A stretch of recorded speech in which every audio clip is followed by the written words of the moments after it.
તો હાલો ભાઈ લોગ, સ્વાગત છે મારા વ્લોગના 16મા દિવસમાં।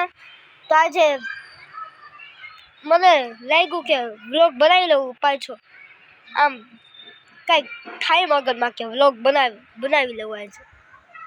તો વરસાદ આવ્યો તો એટલે જીવ એને ઇગ્નોર કરે। આનું આ પણ ક્યાં ફેંકી,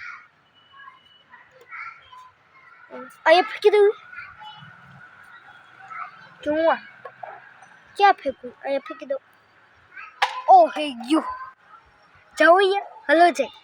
તો ભાઈ લોકો આપણે આવી ગયા છીએ અહીંયા, બતાતો નથી કે આ રહ્યું છે એક આ લઈ જાઉં પાછા, બીજે ક્યાંક ફેંકી દઈશ, અહીંયા ન ફેંકાય ને અહીંયા ને આમ મેં તો તમને બતાડ્યું હતું। આ વરસાદ આવ્યો, હા ભાઈ લોગ મળતી બીજા